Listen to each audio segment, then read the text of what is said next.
discussion that I earlier promised and bring in our guest, former JSC Commissioner who represented the Law Society of Kenya, the JSC, and the current Speaker of Machakos County, Florence Mwangangi, is our guest tonight. Wakili, good evening, and thank you for making time for us on TV47. Good evening to you. Thank you very much for inviting me to be with you this evening. All right, the Judicial Service Commission unanimously nominated Justice Martha Koome for the vacant position of Chief Justice. First, let me get your reaction to that. I really welcome it.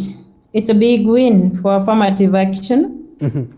You appreciate that it has been a big discourse in the Kenyan arena about women empowerment. And you notice that the national government has 3 arms. We now have the judiciary proposed to be headed by a lady. Mm-hmm. We've been having the executive, the president is a male, the deputies are male. We've been having the national parliament, the 2 speakers are male. So this one is a very big win for affirmative action. And I think it's a year of women. If you look at just next door, we have Suluhu. That is the president of Tanzania. We've had a former Chief Justice in Ghana, Theodora. We are having also, especially in the leadership, on the leadership of women, mm-hmm. particularly in Kenya, we have been angling for leadership of women at the top echelons, and it hasn't been forthcoming. So this is a time that really to make it a difference, to make a difference on affirmative action for women. All right, and just on the law of the implementation of this, JSC has unanimously nominated her. What is the procedure? Where does it head from here? The way it heads from here is, of course, to the president, and the president will most likely nominate her. And then she'll go on for approval before the national parliament. And mm-hmm. once the parliament approves her, then the president will appoint her. And what happened, especially the time when I was serving in the Judicial Service Commission, we made it deliberate to give the president then just one name. Mm-hmm. And that has not changed because there were efforts to change the law so that we have 3 nominees so that the president has a choice. But then I know there was a case that was instituted before a 3-judge bench, a constitutional case. And the decision was that the JSC can comfortably give just one name. All right. So the name given to the president is likely to go through. All right. And what was the fear? What is the fear of giving 3 names to potentially a president who is in office to pick from the 3? The fear is that really, why would the Judicial Service Commission have doubts as to one person? Because the minute you give 3 names, then you're also giving the president extra work of going around the names and trying to find who really suits the position. So once the Judicial Service Commission recommends one name, that should be sufficient. Because I noted the composition of the Judicial Service Commission that time and even now represents different sectors in the country. I noted the process of the interviews. Really, it improved a lot from the days we were there in 2011, 2012, when we were recruiting the Chief Justice that time. And I noted that there was very robust stakeholder engagement. So the process for me was very fair. And for that reason, whatever recommendation they came up with is definitely fair. And just on the question of affirmative action, this is the first time a female will lead an arm of government since the independence, of course, a historic in nature. But equally, there are quite a number of women in position of power within the judiciary. What is the downside, the flip to that? The flip to this really is this. If you look at the composition of the Supreme Court, is usually 7 judges. And as long as the composition abides by the not more than 2/3 gender rule, then the recommendation of Justice Martha Koome is all right and actually agrees with the constitutional provisions and statutory provisions. If you look at the Constitution, it doesn't bar the judiciary or even the head, the executive or even national parliament being led by 2 persons of the same gender. And that is why we have the national executive and parliament. So if we have the Justice Martha Koome being appointed as the Chief Justice for the judiciary, that is going to sit very well. You say it is going to sit very well, and just looking at the age of the potential Chief Justice in as far as today's nomination is concerned, and the acting Chief Justice, they are of 61 years and 63 years of age respectively. This will mean that for the next close to 7 years, the top head of the judiciary will be occupied by women. Right, and there's nothing wrong with that. Since independence, Kenya has been led by a president and a deputy president who are male. So that also the speakers of the National Assembly have also been male, and no complaint has ever arisen. And I know that a woman given a chance right now is likely to do exemplary work for the judiciary, a very important arm of the national government. Remember, we all look up to the judiciary when everything goes wrong. We can get it wrong in the executive, we can get it wrong in parliament, but not with the judiciary. And that is why if we can have them both serve, even for as long as 10 years, for me, that is going to serve the purpose. And remember, the in-tray is very full at the moment. We need to create great public confidence in the judiciary.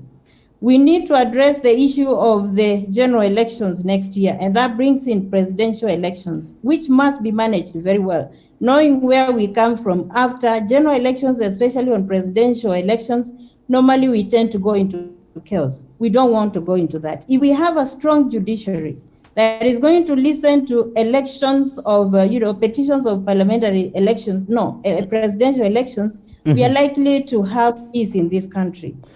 All right, and also the situation where let me interject. Talking of a referendum. All right, let me interject you at that point, and still on the gender matrix.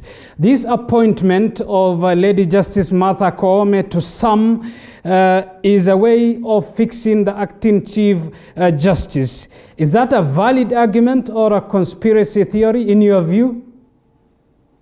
For me, I don't see it as any conspiracy, as a valid argument. The reason is that I have stated that there's no problem having two ladies heading the judiciary. The Constitution only bars independent constitutional commissions being led by both gender. But in the executive, in the parliament, and in the judiciary, there is no that bar. So Justice Mwilo, the DCJ, can still continue serving as the DCJ.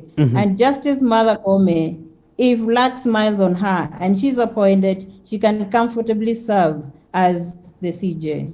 And the CJ nominee is massively credentialed and experienced when it comes to law. Of course, a judge who has 33 years of experience in the legal profession. There's often the debate of outsider, insider, in as far as the appointment of Chief Justice is concerned. The first Chief Justice under the 2010 Constitution being an outsider, an activist.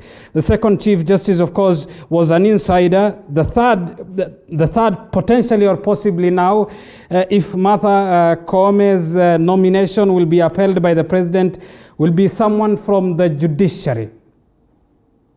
Indeed, that question is very live, especially on the appointment of CJ and even Supreme Court judges. But the consideration is the qualification and experience of the candidate. If you look at Justice Martha Koome, she's been in the judiciary since 2003. And before, she was practicing privately as a lawyer. And of course, a lawyer of no mean repute. And then when now she was elevated in 2011 to the Court of Appeal in the Judicial Service Commission, then where I participated in interviewing her. Of course, she came out as a person who has a full grip of what it is that makes a good lawyer. And so I have no doubt her experience in the judiciary, which she's garnered since 2003, has also endeared her closely to her peers, because one other aspect we need to look at is acceptance by the peers in the judiciary. And that is why the issue of insider and outsider comes up, so that if we got a person who is just from outside of the judiciary, they usually this feeling that this person may not have a full grasp of the issues in the judiciary. And that's why the feeling is that let's have now an insider. But remember, before the former Chief Justice Mutunga, the judiciary had been led all through by people who are rising through the judiciary. But you notice that the Constitution 2010 opened up that so that even lawyers who've been practicing outside can still comfortably be appointed if they qualify. So for the qualifications of the Justice Martha Koome, that's not in doubt. She has the experience. She has a very level-headed mind. She's also grown up, in particular, from the aspect where she was considered as an activist, especially from the feminist side of it. 2003 when she was appointed and when she was practicing. But now she has become of age, very level-headed, and she's likely to address equally the needs and the rights of all sectors of the public. Of course, she joined the judiciary in 2003, to say the least.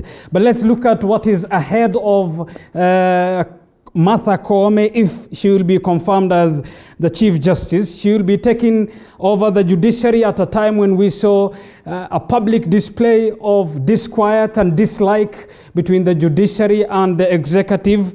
The failure to enact the two-third gender law still persisting. A Supreme Court advisory which advised that the president should dissolve parliament. The failure of the appointment of the then 41 judges, now 40 judges. And the latest court ruling that ruled the post of CASs as unconstitutional. Will this be a baptism by fire for her? Should she be the Chief Justice? Obviously, the in-tray is very full if she makes it to the seat. Because as you said, the first issue to address is the relationship between the judiciary and the executive and also the national parliament. You've seen the judiciary getting budgetary cuts. And really, that doesn't punish the judiciary, but it punishes the public because the judiciary serves the public. So that is one aspect she needs to address. And of course, intergovernmental relations are very critical. You are independent arm of the government, but there is interdependence between you and the other arms of the government, and even up to the county level governments. So what will happen for her is she'll have to work hard first to restore that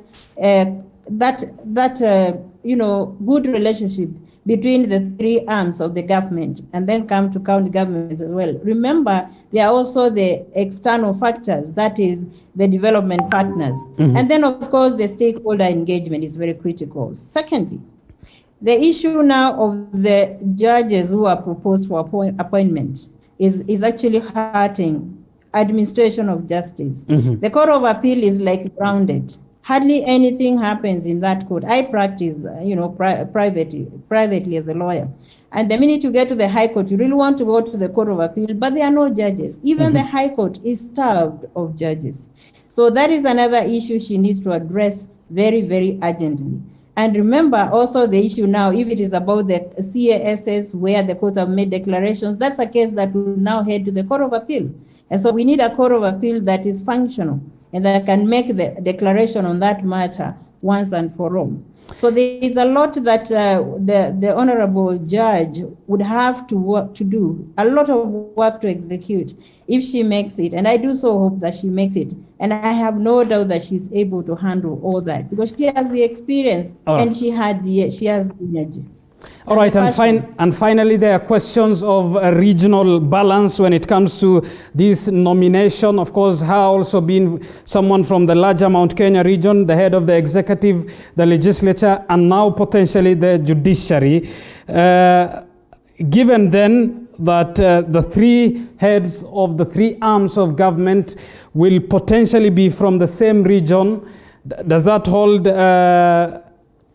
what does that say in as far as someone potentially challenging that in a law is concerned? I like it really when you say that it is potential.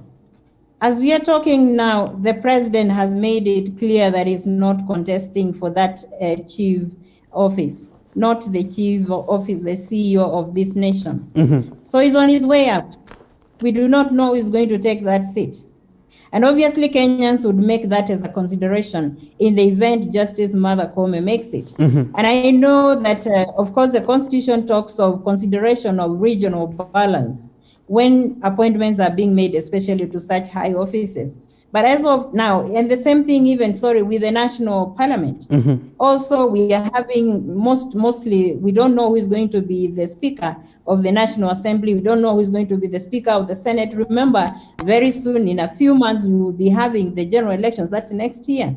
So we can always be comfortable and safe if we have Martha Koome appointed as Chief Justice now. And then the issue of her occupying that seat will then now be considered when now the other top seats are being filled, especially during the 2022 national elections.